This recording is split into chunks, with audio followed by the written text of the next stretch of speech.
action.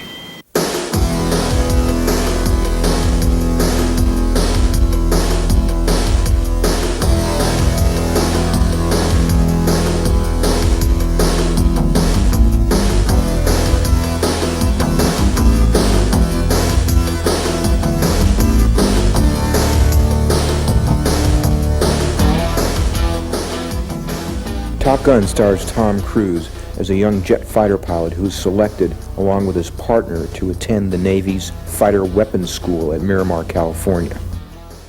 It was amazing getting in the back seat of that F-14. It's so exciting. I mean, the power that you feel.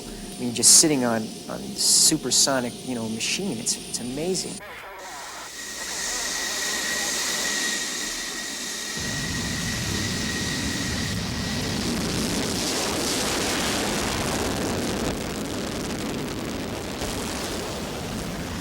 All the actors who are in the cockpit flew.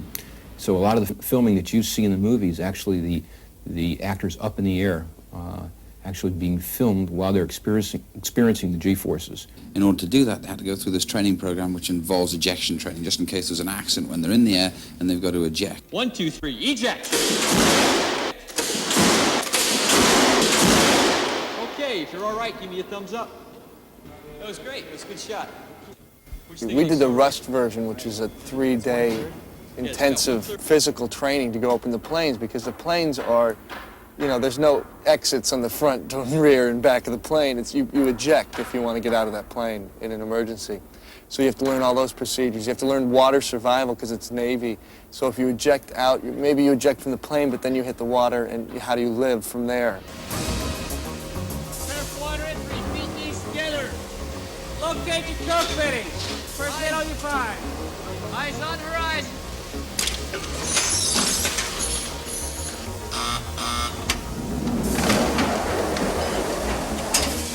They took the cockpit and shot it into the water, and then you have to escape out of that. And so they do stuff like hold you underwater for a while and then see if you can float and, fun stuff. Jump.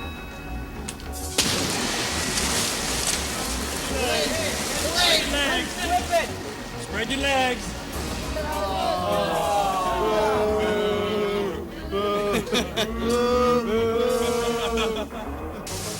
And to do that kind of thing, also a helicopter dunker. Because then once you're in the water and you're rescued, then the helicopter crashes. So you have to learn how to get out of the helicopter blindfolded, underwater, 8 feet. I mean, it's stuff that's real practical. Ready.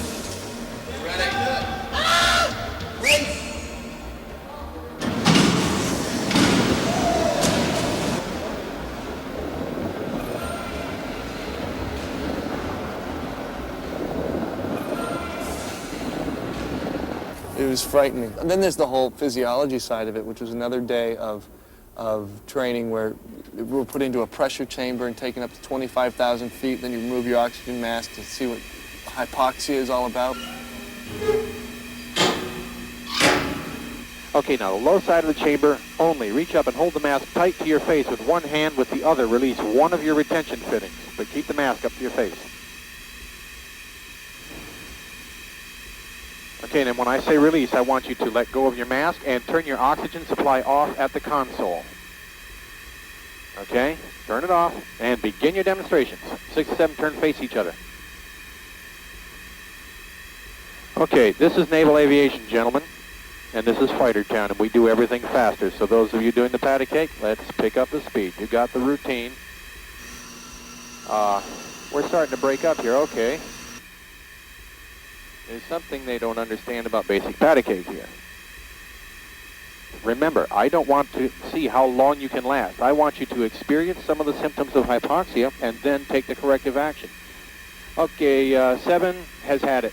There's a little tetany there. Mask to the face, oxygen on. You, mask to the face, oxygen on. The vertical rolls are exactly the same way, except it starts with a slow pitch pulse up here, You'll follow me all the way through this thing. Right about here, I'm just going to... Each morning we'd have what they call a pre-flight brief, yeah, and in that pre-flight you tell the pilots exactly what they're doing, what the maneuvers were, and then the actors involved in those maneuvers will be sitting in that meeting.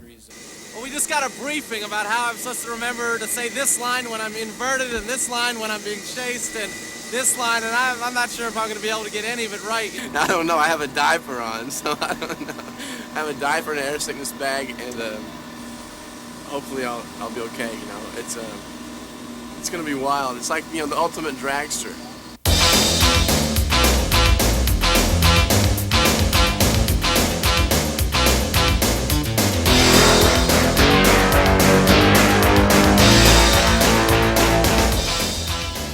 One of our first flights, one of the actors went up, and the first maneuver, so the pilot operates the camera, switches on off from the cockpit.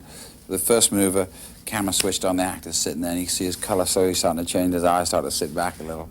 Yeah, camera went off, next maneuver came up, and all you saw was the top of a helmet, yeah. And the third maneuver came up, and you saw nothing, just space, just as whole where this head should have been. Fourth maneuver, the head was back there, with the mask off, he was green. Will, we went up. We went like this. He went like that. I don't know. I mean, it's the weirdest thing I've ever done. There's no doubt about that. It's the weirdest thing. You're just up there. You know, you're up there. It's like nothing to hold on to but your guts. I don't know. I didn't get sick. I'm the first one out of the 3 that have gone up, so everybody owes me a drink tonight, I think. It's better. It's better than I expected. It was fantastic.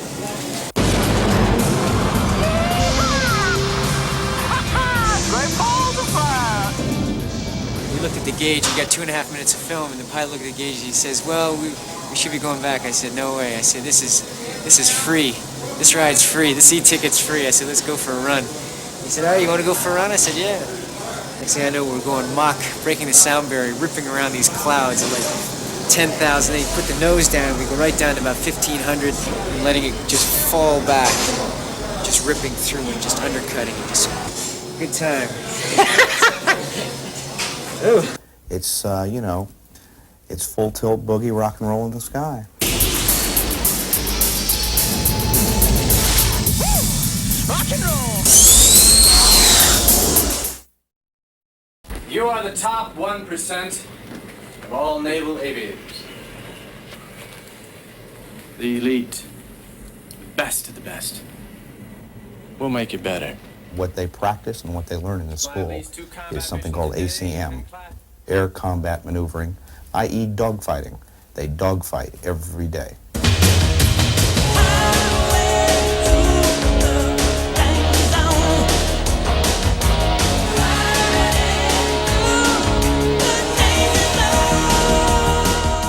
It was sort of like, to us, it was Star Wars on Earth. Does this really happening? Does this happen every day? And it does. These guys go out and fight against each other every single day.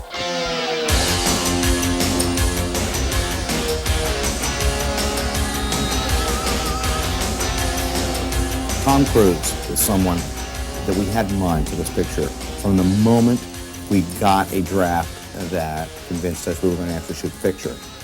But Tom, by virtue of his physicality, his intelligence, his forthrightness, and a kind of nobility and dignity that he has as a person, all lent itself to the characterizations that we saw for this heroic fighter pilot.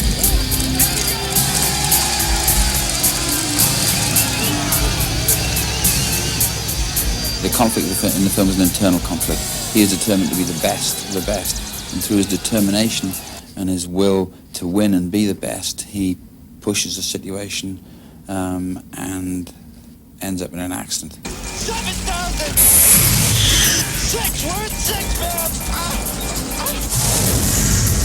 Eject! I'm trying! Eject! Off the canopy!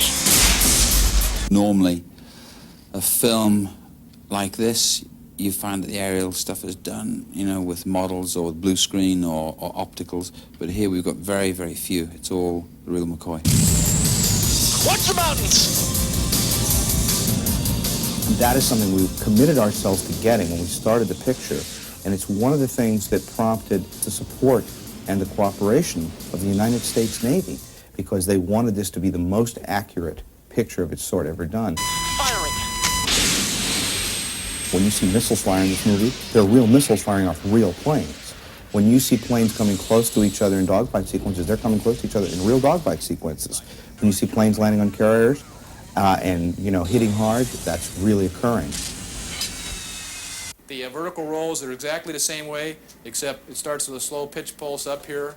You'll follow me all the way through this Each thing. morning Right we'd have about a, here, what they I'm call a just gonna roll, pre-flight brief, yeah, and in that continue to pre-flight turn. It's about a you'd 90 tell the degree pilots roll. exactly what they're doing, what the maneuvers were. It's 90 degrees of heading change. I don't think anybody has ever tried to do this kind of a movie to this extent with this many cameras on this many airplanes. We have 3 cameras on one of the F-14s. We have an F-5 with an internal camera. We have the Learjet, which shoots externally. And so we have a lot of cameras doing a lot of different things. And the choreography is fairly difficult. And of course, at $7,600 an hour for an F-14, which is what it costs to rent one, you don't want to make very many mistakes. She has a PhD in astrophysics, and she's also a civilian contractor, so you do not salute her. But you better listen to her because the Pentagon listens to her about your proficiency. It's all yours, Charlie. Thank you. Kelly's character was based on a real woman who works as a fighter instructor for the Top Gun school. In the movie, she and Maverick fall in love. Goodness gracious, great balls of fire!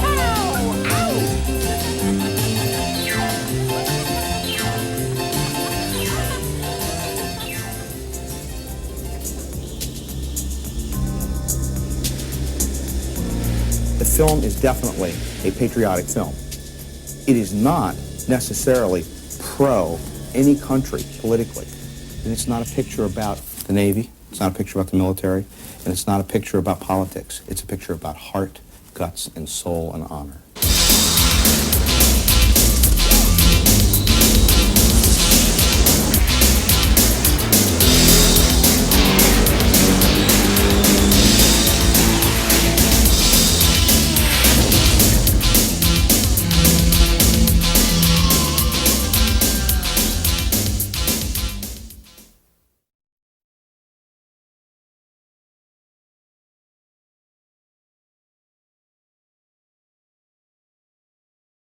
Well, I was doing Legend. When I first started out with Legend, they sent me an early draft. And at that time, when I'm doing a film, it's very hard for me to, you know, commit or really think about anything else. And then, right after I finished Legend, I was in town for some meetings in LA. And Don and Jerry and Tony Scott, who I'd worked with his brother Ridley called me. And I talked to Tony, and I just, I said, okay. And I got involved I just got involved in terms of developing the script, just to see where it went, you know, to see if what they wanted to do with it, what I wanted, you know, from the piece, that I felt that I could give anything to it. And that went on for about 2 months, and then I decided, yeah, let's go for it. So then I said, okay.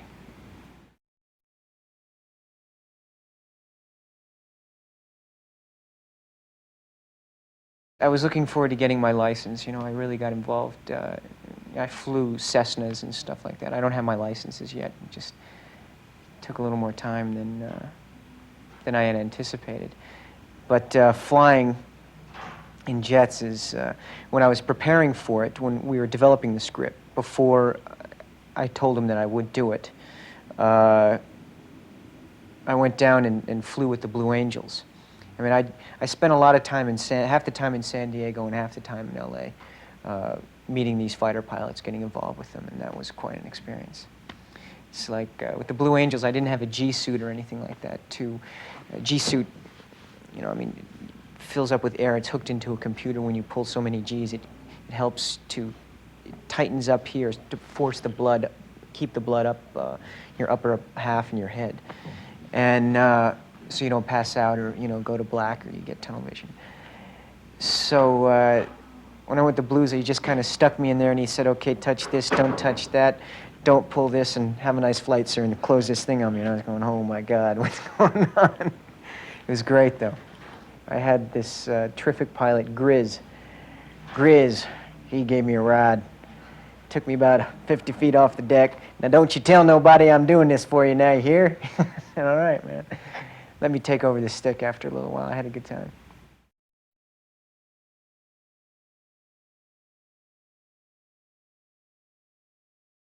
It was amazing getting in the back seat of that F-14. And it's like we were flying, I mean, for these pilots to take us, I mean, I had two pilots. I had Bozo and Phoebes, where the, it's like Maverick, my character Maverick is, I mean, that's his call sign. Pete Mitchell is his name, but they call him, you know, he got the name Maverick, because at times he's just, you know, a cowboy, a wild man. So I've got this guy, Bozo was my pilot. And on our flight, it's like you're going up, and I'm thinking, you know, you've got like, you know, about a 2-hour briefing before you go up. I had 3 hops in one day. And, I mean, it was really exhausting flying. So we had about an hour and a half, 2-hour brief, and then we get in the backseat of the F-14, and he controls the camera, and he's got the tape, a cassette tape of my dialogue, because when we go up, the camera will be set here, and it'll be close up on, you know, a medium shot on my face. You'll catch the edge of my face.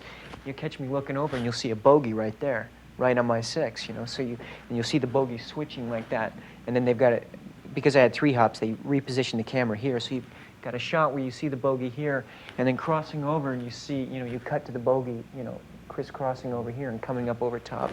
We had all these shots like this, but. So I'm in the back seat of this F-14. I'm thinking, oh my God, you know, it's so exciting. I mean, the power that you feel. I mean, you're just sitting on this supersonic, you know, machine. It's amazing.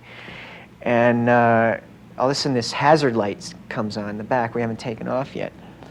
And so I'm going through. I'm switching the radios and, you know, switching on so that the engines will start up and everything else. And we're getting it all going. And all of a sudden, this hazard.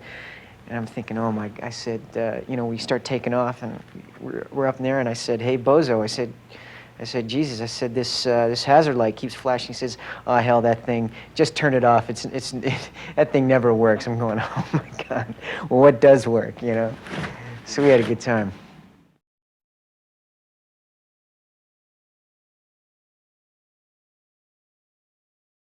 That is prison with the threat of drowning.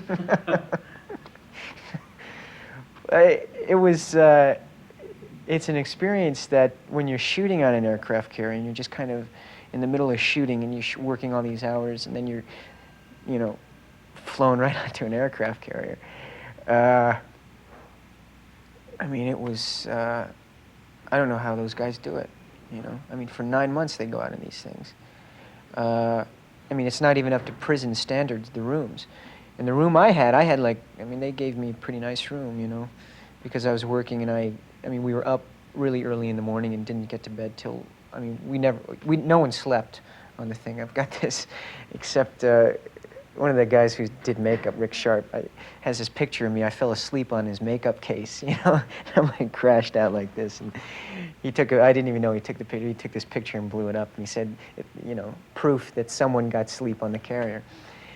The food wasn't good. I mean, the guys who were good, and had these planes, these, you know, 50,000-pound planes landing on my head all night, you know. And then once that was finished, because they were only out for 2 weeks, the carrier, so they were cleaning and prepping and getting the ship ready. So at about 1 o'clock, when the plane stopped landing, they chose to clean and chip the paint off the front door, you know, with one of these. It sounded like the dentist. I felt like I was in the dentist's office, you know.